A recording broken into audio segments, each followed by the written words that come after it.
Kesal dianggap tidak bisa bekerja dan tidak bisa berkoordinasi dalam percepatan penanganan COVID-19 di kota Surabaya. Wali kota Surabaya, Tri Risma hari ini menangis dan bersujud di hadapan belasan dokter yang tergabung di dalam IDI di Jatim. Aksi Risma di tengah audiensi tersebut terjadi hingga 2 kali.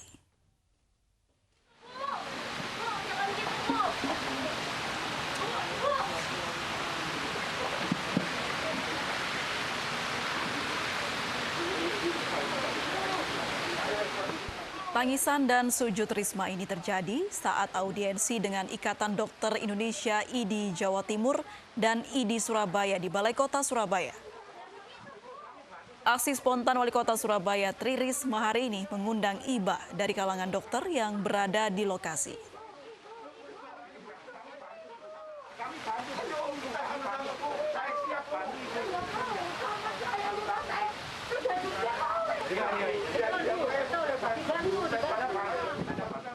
Mereka berusaha menenangkan Risma. Risma kesal karena dianggap tidak becus atasi virus corona di wilayahnya.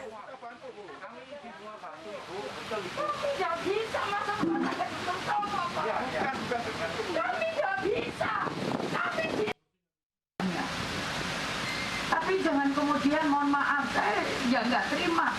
Kami ini sudah bekerja berat gitu. Apa dikira saya rela warga saya mati? Pak, malam kami masih ngurus, jangankan warga saya Pak. Semalam masih jam 3 kita masih ngurus warga yang bukan orang Surabaya. Kami masih ngurus saya jam 3 pagi dengan Limas. Masih ngurus, padahal itu bukan warga Surabaya. Kami masih urus. Saya mohon maaf.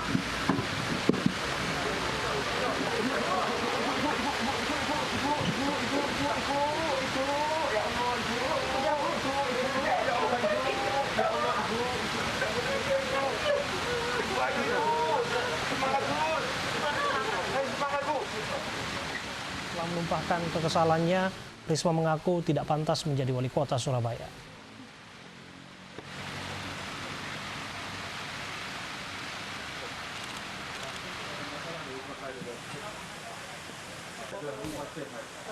Saat ini Pemkot Surabaya terus berusaha untuk berkoordinasi dengan Rumah Sakit Dr. Sutomo, terutama dalam hal kesediaan tempat tidur dan jumlah pasien COVID-19 agar tidak lagi terjadi miskomunikasi antara instansi pemerintah.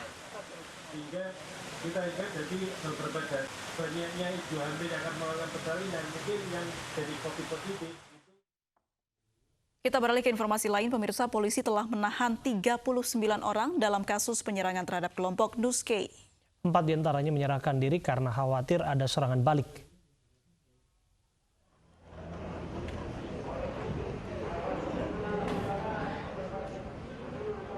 Polisi terus mengembangkan kasus pemufakatan jahat, penyerangan, dan pembunuhan berencana terhadap Nuskei oleh kelompok John Kay. Kabid Humas Polda Metro Jaya, Kombes Pol Yusri Yunus mengatakan 4 anak buah John Kay menyerahkan diri lantaran khawatir akan ada serangan balik dari kelompok Nuskei. Sehingga total yang telah ditahan yaitu 39 orang termasuk John Kay. Satu kendaraan.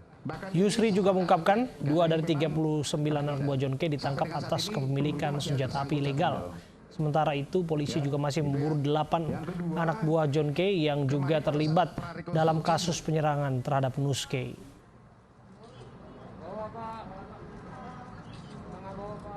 Terakhir saya mengupdate ada 37 yang sudah kita amankan terkait kasus penyerangan dan juga pembunuhan berencana antara John Kay dan juga Nuskei sebagai pelapor. Juga ada 5 yang menjadi DPO pada saat itu. Setelah dilakukan pengembangan sampai dengan saat ini ada 39 yang kita amankan. 39 yang kita amankan. Tetapi yang 2 ini memang LP-nya terpisah Saya akan fokus hari ini dengan pengungkapan senjata api. John Kay dan puluhan anak buahnya ditangkap polisi setelah rentetan penyerangan terhadap kelompok Nuskei. Peristiwa penyerangan John K. dan kelompoknya membuat 1 orang tewas dan 2 orang terluka.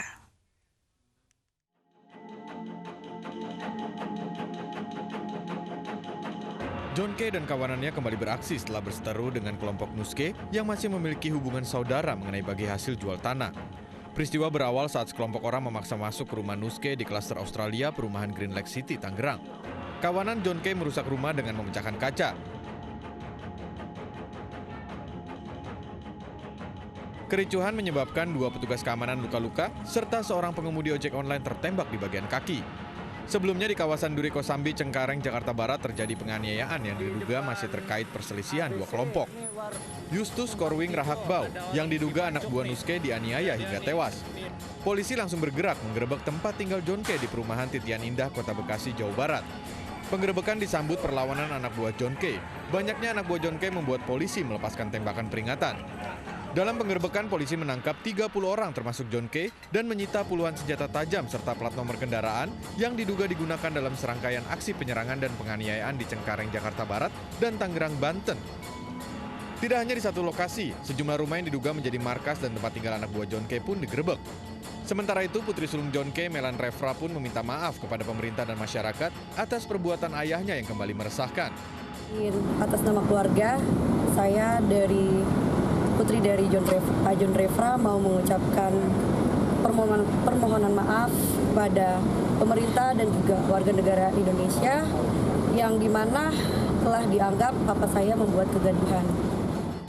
Polisi masih mendalami kasus ini, sementara John K. terancam kehilangan status bebas bersyarat yang didapatkannya Desember tahun lalu dalam kasus pembunuhan pengusaha Tan Haritanoto pada tahun 2013. Tim Liputan iNews melaporkan.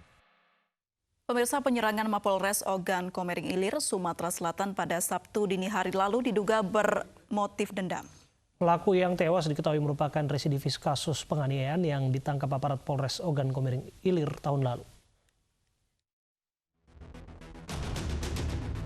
Aparat Polres Ogan Komering Ilir, Sumatera Selatan terus mendalami insiden penyerangan yang terjadi Sabtu dini hari lalu.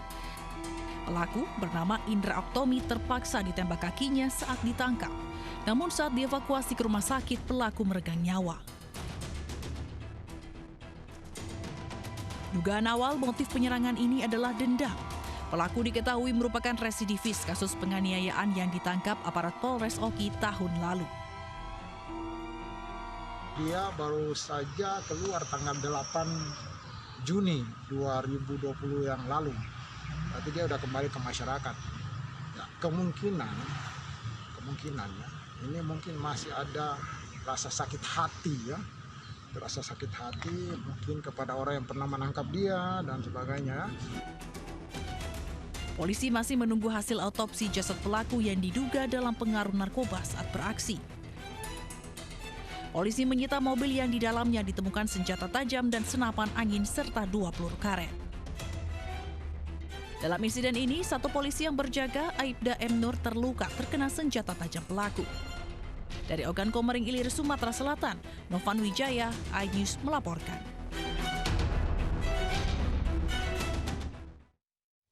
Sejumlah ibu yang menjadi korban penipuan arisan online berunjuk rasa di depan rumah pengelola arisan online di Pati, Jawa Tengah. Mereka menuntut pengembalian dana arisan yang jumlahnya mencapai 500 juta rupiah.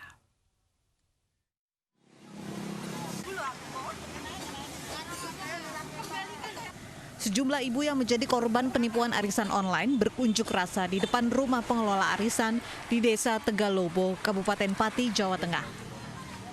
Aksi ini digelar karena pengelola arisan tidak mau bertanggung jawab mengembalikan dana dan justru kabur sejak 22 Juni lalu. Arisan online yang dimulai sejak Januari 2019 ini dilakukan di grup media sosial Facebook dan diikuti sekitar 200 orang. Nilai dana setoran bervariasi mulai dari Rp50.000 hingga Rp500.000. Korban penipuan tidak hanya warga dari Kabupaten Pati saja, namun juga berasal dari Kudus, Jepara, Rembang, Semarang, Solo, hingga Merauke. Total kerugian yang dialami korban mencapai Rp500 juta. Owner arisan yang membawa uang kami, Widya, ada 200, kalau saya sendiri 28, kalau kisaran semua orang ini ada 500 kira-kira. 1 Januari 2019. Dia kan namanya nggak aktif, terus ada beberapa yang sudah jatuh tempo, tidak dikasihkan uangnya.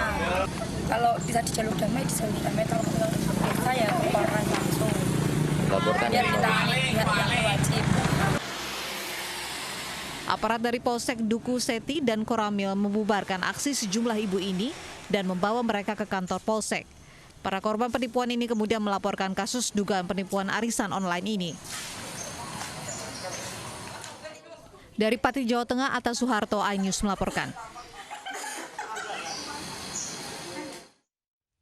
Dan saat ini kami sudah bergabung dengan salah satu korban arisan online, Susan Susanti.